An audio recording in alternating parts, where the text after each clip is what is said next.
gentlemen, the story you are about to see is true. The names have been changed to protect the innocent.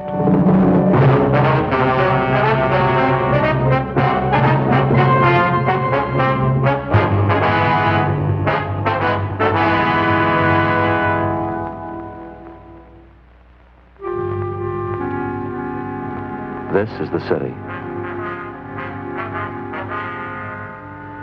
2 million people, almost 1 million kids. The people have tried to plan for them. They've built schools for them to learn in, beaches and parks for them to play in. Most of the kids follow the course as planned. A few of them get lost on the way. When they do, it makes trouble for me. I'm a cop.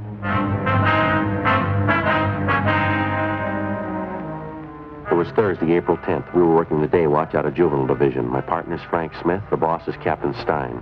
My name's Friday. A crime wave had suddenly erupted among the teenagers of the city. We were getting reports of robberies, burglaries, and bodily assault. We didn't know why it was happening, but we had to try and stop it.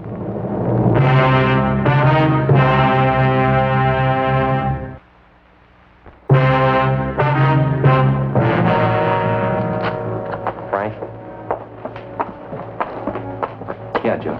Got a call in West Fremont. Same neighborhood we had trouble Monday night? Yeah, sounds like it might be the same gang, too. Those kids are sure moving fast. Did you leave the note for Simmons? Mm-hmm. All set. What is it this time? Movie theater on West Fremont, small neighborhood house. Mm-hmm. They had a crowd of 15 or 20 kids in there today, mixed group, boys and girls. For no reason at all, they started to tear the place up. They do much damage? Well, we can see when we get there. They told me on the phone, theater manager tried to quiet the kids down. Half a dozen boys piled all over him. One of them pulled a knife. They tore up a couple of seats, moved out into the lobby, smashed mirrors, lamps, beat up one of the ushers. Lousy little punks that give a right arm to know how this thing got started.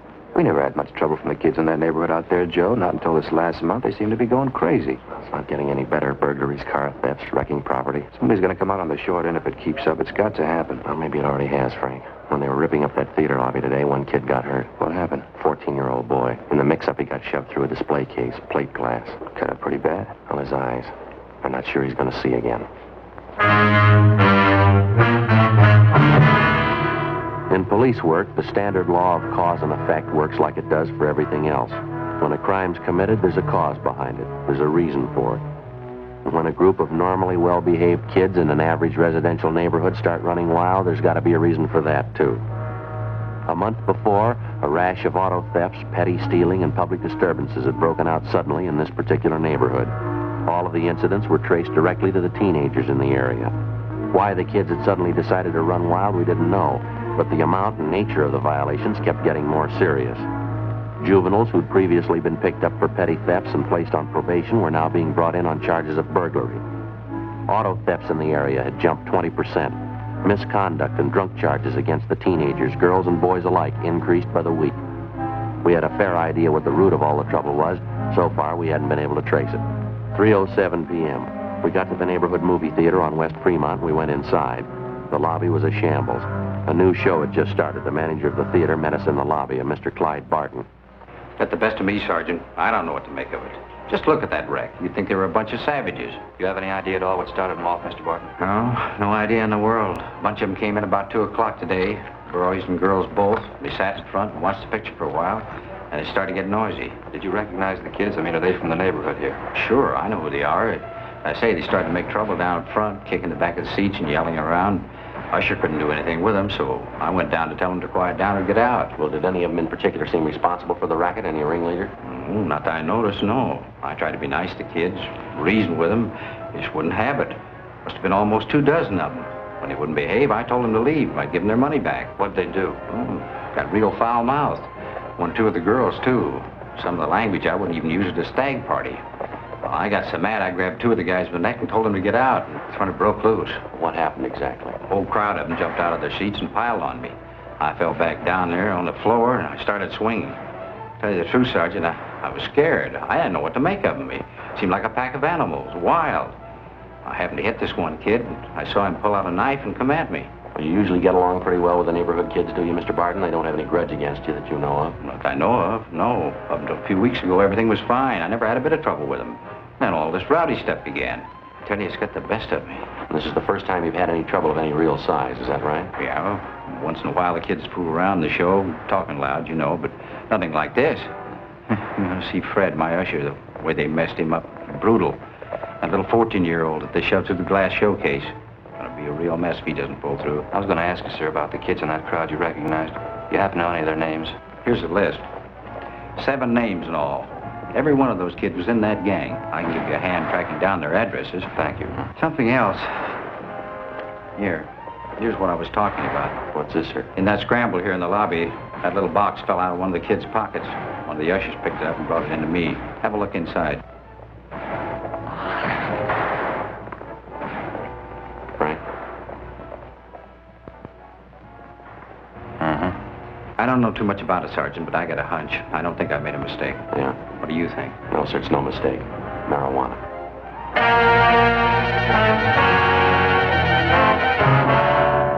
We finished interviewing the theater manager, Clyde Barton, and then we talked to the usher, Donald Masters, who recovered the small box containing the marijuana from the floor of the lobby. He told us he recognized the young fellow who dropped the box. He said the boy's name was Harold Everson, one of the names which appeared on the list which the theater manager, Mr. Barton, had given us. 7:45 p.m. Frank and I located the Everson boys' home. It was a 2-story frame, colonial-style house in a better-than-average section of the city. The boy's father answered the door, a Harold Everson Sr. We told him what we wanted. We were about to sit down and eat. You have to make routine calls at dinner time? Not a routine call, Mr. Everson. We'd like to see your son if he's home. Harry, what do you have to see him about? Do you have any idea where your boy spent his time today after school? Well, he said he was going down to the gym, play a little basketball. Then he was going to the library. School night. He had studying to do. I think maybe you ought to keep a closer check on your son, sir. That's not the way we get it. Well, what are you getting at? I trust my boy. He said he was going to the gym and then to the library. Got no reason to lie about it. Well, they had a minor riot at a neighborhood movie down in West Fremont today, sir. A gang of high school kids ran wild and wrecked the place. What's that got to do with Harry? Well, a couple of people recognized him among the gang of kids. They say he did his share of wrecking along with the rest of them. Well, it couldn't be. It's a lie. Harry didn't go to the show today. Told me when he got home, he even had his books with him. He spent the afternoon at the library. I'd like to have you take a look at this, Mr. Everson. This box here, would you recognize that at all? Well, yeah. Same kind of box my stomach pills come in. Got a little acid condition in my stomach. I take these pills for it. What's all this have to do with Harry? Open the box, Mr. Everson. I don't get it. What is this stuff? Someone saw your son drop the box in the lobby of that theater today. The box contains what appears to be marijuana. Well, that's stupid. It couldn't be right.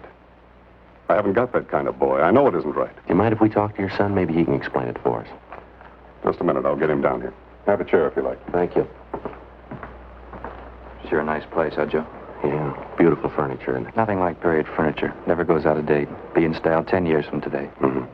We better be sure and tag by Georgia Street Hospital on the way back, see how that kid's doing, the one who was hurt at the show. Oh, yeah. Officers, this is my son, Harry.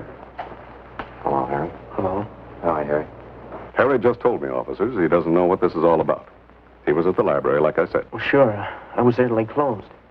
Somebody made a mistake. I wasn't at the show today. You know Mr. Barton, Harry, the man who runs the theater? Yeah, I know him. Why? He swears you were there today, so does one of the ushers. Who? By the name of Donald Masters. He says he knows you pretty well. I don't know any Donald Masters. We go to the same high school together, son. You're in the same class. I told you, I don't know any Donald Masters. What about this, Harry? Huh? Would you recognize this? No, What is it, Harry? What's wrong with you? nothing. I don't know whose it is. It's not mine. Well, it was lost in the lobby of the theater today. Masters says he saw you drop it. He's lying. I hate the kid's guts anyway. He's lying. Thought you said you didn't know him, son. What are you shaking for? What kind of story are you trying to tell? I didn't mean it, Dad. The kid got this stuff for me. I didn't mean to get it. I didn't mean to, Dad. It's beginning to look like I'm the dunce of the family, huh? Take it easy, Mr. Everson. You liar, Harry. The kid got this stuff for me, Dad. It's the truth. I didn't buy it. You want him downtown, officers? Afraid so, Mr. Everson. Like to have you come with him. Go get dressed. Go back to your room and get your clothes on. Okay, Dad. I can't believe it. My own boy using marijuana. Can't tell you how I feel. Afraid there's going to be more folks feeling the same way before this is all cleaned up. But it'd be different if Harry didn't have a chance. A good home, good training. Boys had the best I could give him. Yes, sir. It's the last thing in the world I thought could happen. I never even thought about it. I never entered my mind. Yes, sir. Same for my wife. We never even worried about it. Neither one of us. Maybe that's why it happened.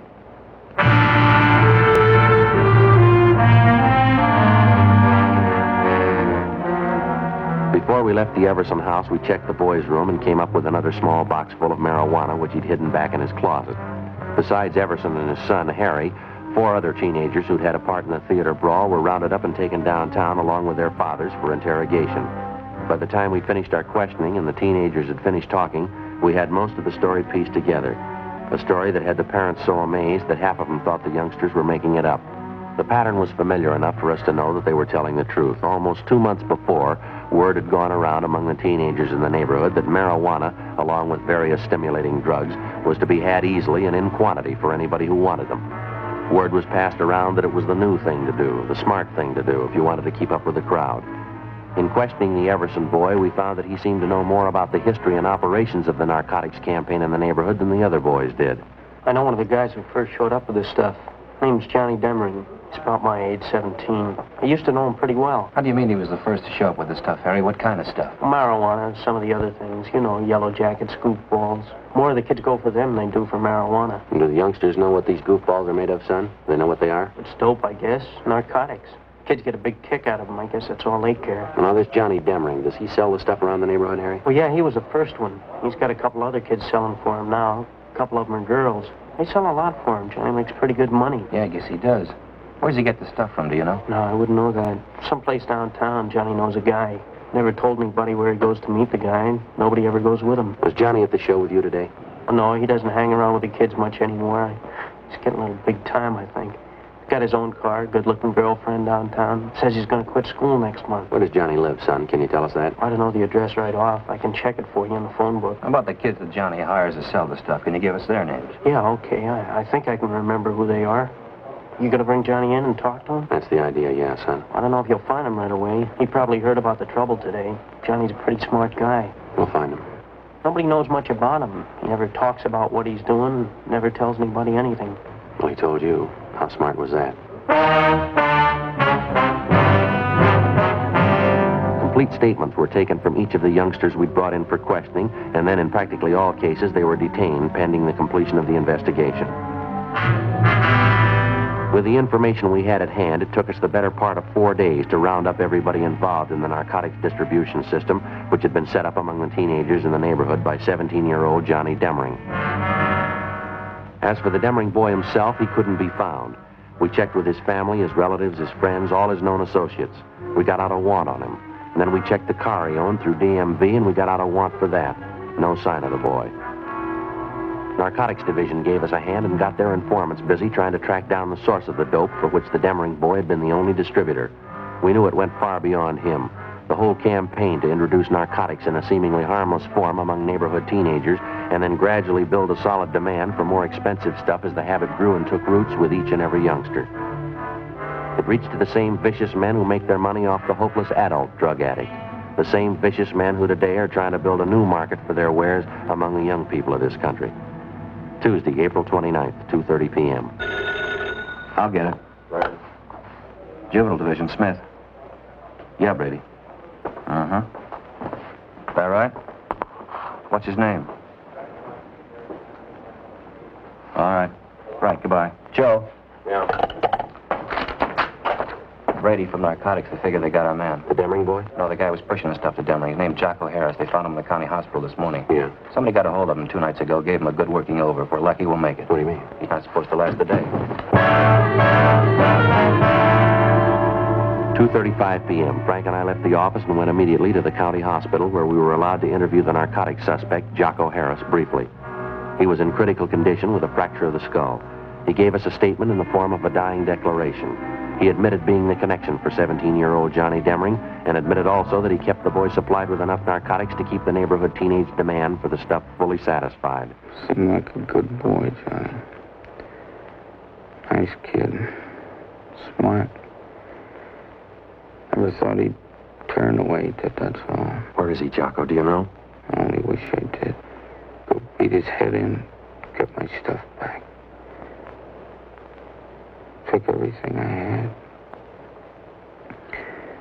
One of the biggest hauls I ever handled. Every ounce. What was it, heroin? The best.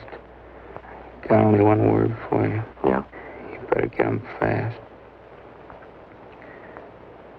He's got enough fates to start a war.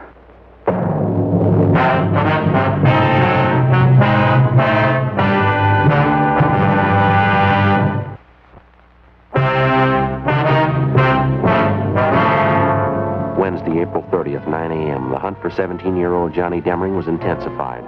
To our knowledge, because of the information we'd gained from narcotics peddler Jocko Harris, the teenage youngster had a large store of high-grade heroin, which we knew, because of his inexperience, he was unaccustomed to dealing with.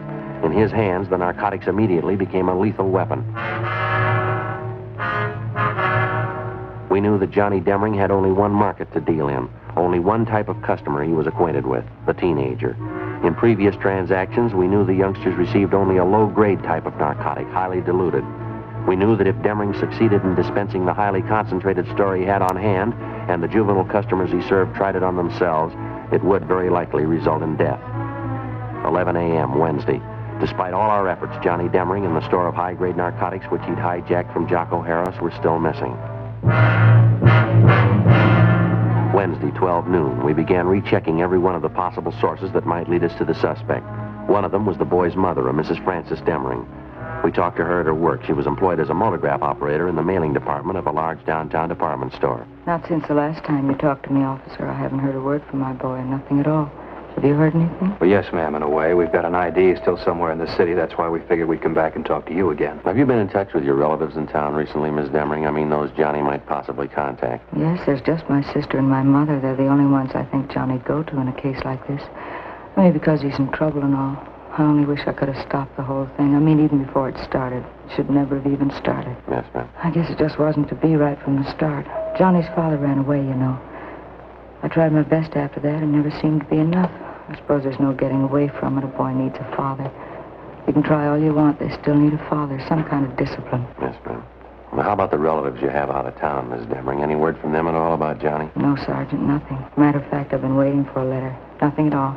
Do you have any idea at all where Johnny most likely go in town if he didn't want to be seen, Mrs. Demring? Where he'd go? No, I wouldn't know that, Sergeant. First place, Johnny's never really been in trouble before. I mean, where he'd have to hide. He's always been good to me. Maybe too good. I wouldn't know that. Now, how about Johnny's school friends, ma'am? Would there be any one of them he might possibly contact in a jam? None that I haven't told you about before, I don't think. Evelyn.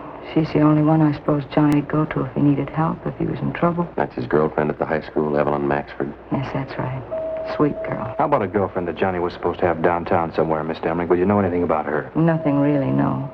I knew Johnny had some other girl besides Evelyn. He did mention she lived downtown. Guess that's all I know about her. Name was Betty, I think.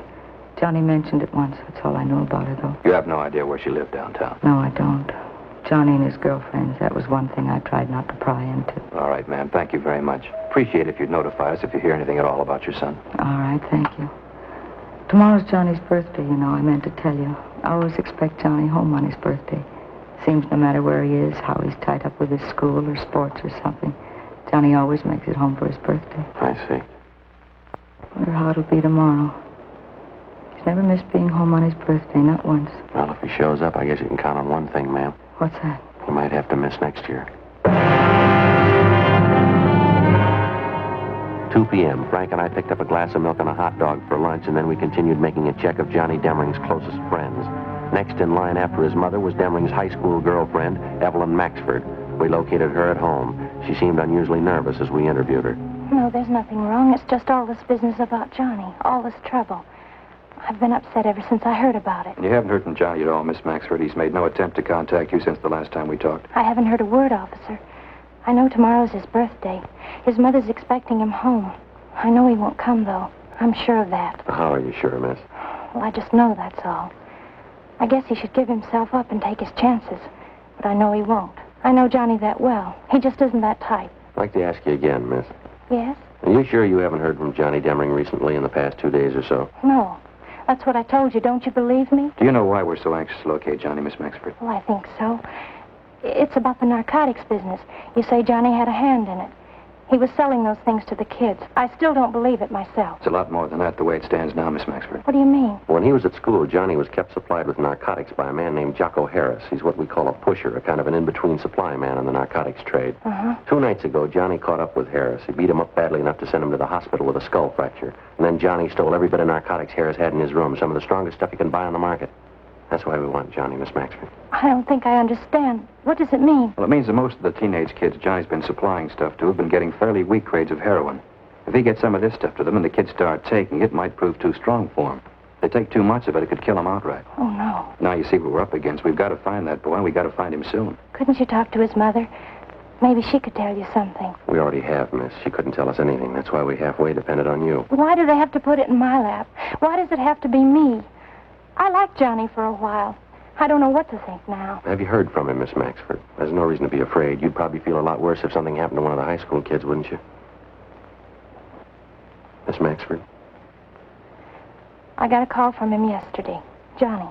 He wouldn't tell me where he was. I asked him, but he wouldn't tell me. Well, what else did he say? He knows everybody's looking for him. He doesn't know about the stuff that he stole, though. I'm sure of that. He doesn't know what it could do. Did he make any dates with you? Did he want to see you? Yes, he wants to see me. He wants me to meet him this evening. Where? He's going to tell me. Excuse me, I'll have to get the phone.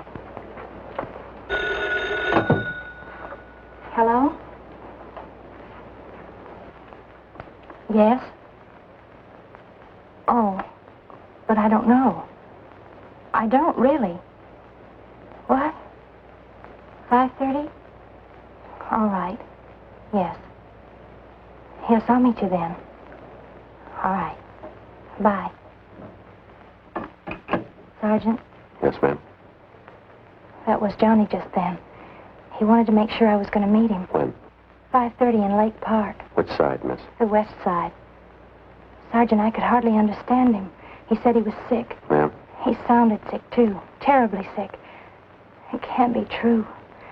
I hope to God it's not true. What's that? The narcotics he stole from that man. You say they were powerful? Yes, ma'am, we did. Johnny's been taking them for 2 days.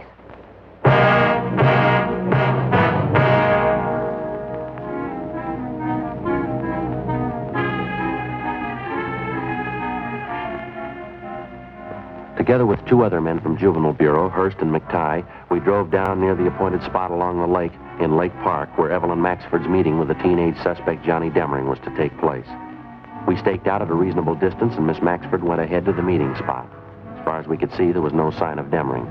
Someone on the opposite side of the lake was playing a phonograph. The music came over faintly across the water.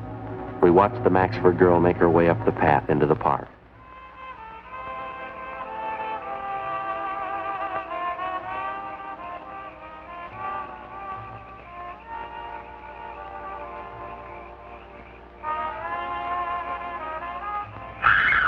Come on.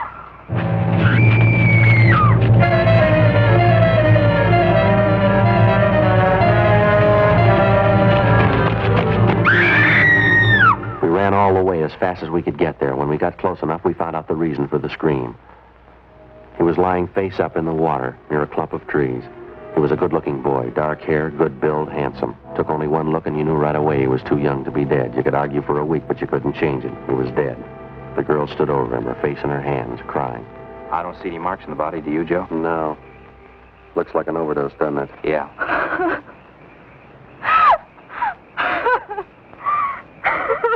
We better get her out of here, huh? Yeah. It's all right, Miss Maxford. Come on. Let's go over here.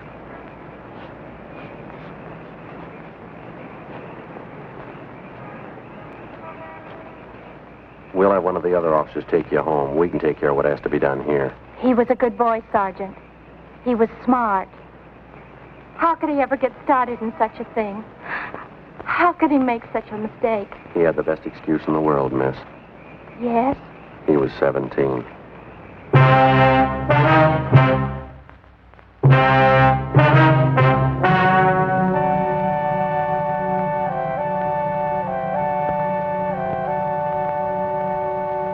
On May 2nd, a coroner's inquest was held at the County Morgue, Hall of Justice, City and County of Los Angeles, State of California. In a moment, the results of that inquest.